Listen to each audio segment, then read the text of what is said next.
এর মধ্যে এবার আমি দিয়ে দেবো কাজু আর পোস্ত, এটা পেস্ট করে নেব। এবার আমার মশলা লাগবে নিরামিষ পনিরের জন্য কাশ্মীরি রেড চিলি পাউডার, একটু জিরে গুঁড়ো, ধনে গুঁড়ো, আর এখানে নিয়েছি একটু গোটা মশলা, এলাচ, লবঙ্গ আর দারচিনি। এর মধ্যে কাজু কিশমিশ এগুলো পেস্ট করে নিয়েছি, পোস্ত আর কাঁচা লঙ্কা, আদা, এই আমার মশলা। কড়াইয়ে দিয়ে দেবো এই যে গোটা মশলা, তেল গরম হয়ে গেছে, একটু ভেজে নেব। পেস্ট করে রাখা কাঁচা লঙ্কা, আদা দিয়ে দিলাম, তেল গরম হয়ে গেছে।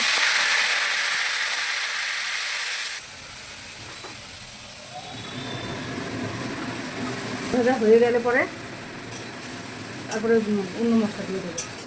এবার আমি কাঁচা লঙ্কা, এটা একটু কষানো হয়ে গেছে, কাঁচা লঙ্কার গন্ধটা যাতে চলে যায়, এবার দেবো কাজু আর পোস্ত বাটাটা দিয়ে এবার একটু নাড়াচাড়া করবো। এটা নাড়াচাড়া করে বাকি মশলাগুলো দিয়ে দেবো, জিরে গুঁড়ো, ধনে গুঁড়ো, কাশ্মীরি রেড চিলি পাউডার। কষানো হয়ে গেছে, মশলাগুলো আমি দিয়ে দেবো কালারের জন্য, যেহেতু কাঁচা লঙ্কা আছে ঝালের জন্য রেড চিলি পাউডারটা দিলাম কালারের জন্য। মশলা কষানো হয়ে গেছে, এবার আমি এই ক্যাপসিকামগুলো দিয়ে দেবো। ক্যাপসিকামগুলো দিয়ে নেড়ে চেড়ে একটু জল দেবো।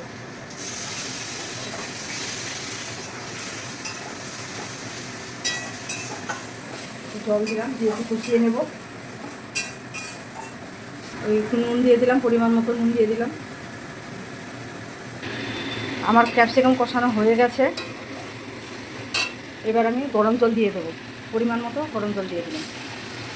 আমি আমার পরিমাণ মতো দিলাম, আপনাদের ঝোলও করতে পারেন, গা মাখা করতে পারেন। আমি আমার পরিমাণ মতো আমি গা মাখা করবো, ওই জন্য ওই বুঝে জল দিয়েছি। এদিকে আমি আগে থেকে গরম জল বসিয়ে দিয়েছি, জিরা রাইস করব, জল গরম হয়ে গেছে আমার। এবার আমি চালটা দিয়ে দেবো, তাতে দিচ্ছি যাতে চালটা ঝরঝরা হয়, সাদা হয়।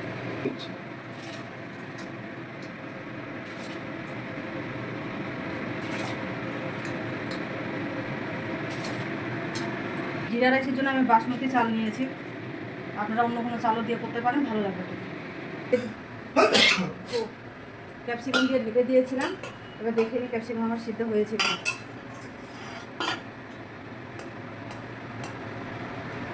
ক্যাপসিকাম সিদ্ধ হয়ে গেছে, এবার আমি এই পনিরটা দিয়ে দেবো। আমি জল শুদ্ধ করেই দিয়ে দিয়েছি, পনিরের জলটা ফেলে নিয়ে অল্প একটু আগে কষানোর সময় দিয়েছি।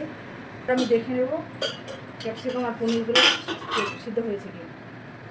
আমার ক্যাপসিকাম পনির সব নরম হয়ে গেছে, এবার এতে একটু চিনি দিয়ে দিলাম। এর মধ্যে দেবো একটু বাটার, এই যে একটু বাটার, নামানোর আগে একটু বাটার দেবো। আর দেবো গরম মশলা গুঁড়ো।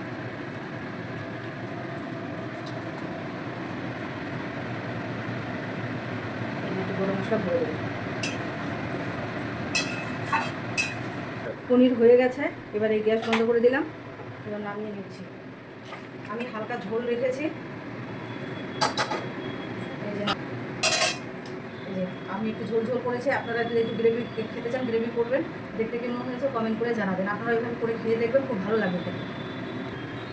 ভাত চাপিয়েছিলাম, দেখে নিই ভাতটা হয়েছে কিনা।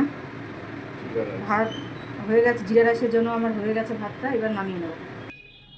ভাতটা নামিয়ে নিয়ে আমি ঠান্ডা করতে দিয়েছি, ঠান্ডা হোক ততক্ষণ। আর জিরা রাইসের জন্য আমার লাগবে, আমি আগের থেকে জিরাটা জলে ভিজিয়ে রেখেছি, আর কারি পাতা, এই আমার জিরা রাইসের জন্য এগুলোই লাগবে। সে দিয়েছি, কড়াই গরম হবে, তারপরে তেল ঘি দেবো। আমার কড়াই গরম হয়ে গেছে, এবার দিয়ে দেবো ঘি।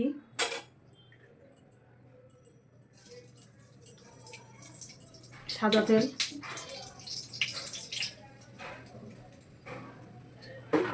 গরম হয়ে গেছে, এবার জিরেটা ভিজিয়ে রেখেছিলাম, ধুয়ে জল ঝরিয়ে রেখেছি, এই জিরেটা দিয়ে দেবো।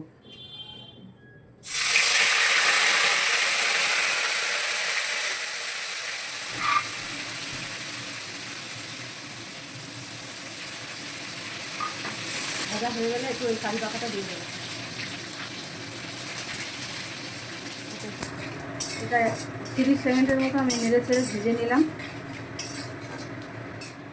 আমার এই মশলাটা ভাজা হয়ে গেছে, জিরেটা, এবার আমি এই ভাতটা দিয়ে দেবো। ভাতটা দিয়ে নেড়ে নেবো, আগে থেকে আমি ঠান্ডা করতে দিয়েছিলাম। ভাতটা দিয়ে নেড়ে নিচ্ছি, নেড়ে নিয়ে জিরা রাইস আমার রেডি হয়ে গেছে, এবার নামিয়ে নেব। এইভাবে আপনারাও করে খাবেন, খেয়ে ভালো লাগবে। কীরকম হয়েছে দেখতে সেটা কমেন্ট করে জানাবেন। পনিরের রেসিপি, প্রথমে নিয়েছি পনির, ক্যাপসিকাম, এখানে আছে কাজু, পোস্ত, যেহেতু নিরামিষ হবে, কাঁচা লঙ্কা, আদা এখানে এখনও পেস্ট করিনি, এটা পেস্ট করে নেব। লাগবে আমার ঘি, বাটার, আর এগুলোই মশলা। এবার আমি কড়াই চাপিয়ে দিলাম গ্যাসে। এর মধ্যে আমি কড়াই গরম হয়ে গেছে, এর মধ্যে আমি একটু ঘি দেবো।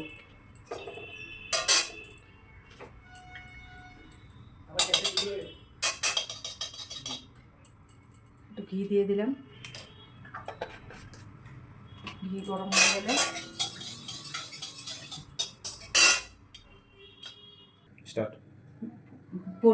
পনিরটা আগে ভেজে নেব।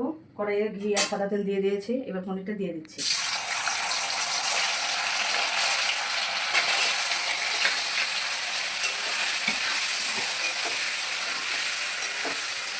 এরকম কালার হবে, তারপরে তুমি এটা হালকা ব্রাউন কালার হবে, তখন তুলে নেব।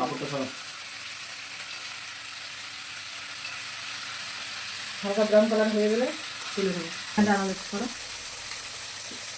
পনির হালকা ব্রাউন কালার হয়ে গেছে, আর একটু ভেজে নেব।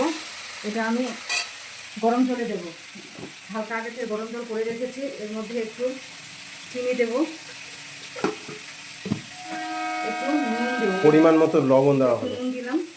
এটা দেওয়ার কারণ হলো তাহলে এই জলটা রেডি করে নুন চিনি দিয়ে পনিরটা, ভাজা পনিরটা এর মধ্যে চুবিয়ে দেবো, তাহলে পনিরটা নরম থাকবে।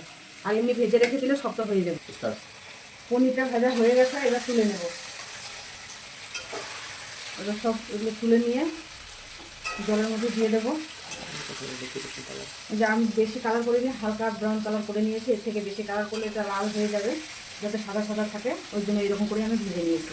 এবার আমি এগুলো সব জলে দিয়ে দেবো। এই জলে দিয়ে লবণ চিনি জলের মধ্যে দেওয়া হলো। এটা আমি এখন 10 মিনিটের মধ্যে চুবিয়ে রাখবো, তাহলে জিনিস নরম থাকবে। নিরামিষ পনিরের জন্য এবার আমি আদা কুচি আর কাঁচা লঙ্কা পেস্ট করে নেব। একটু জল দিয়ে দেবো।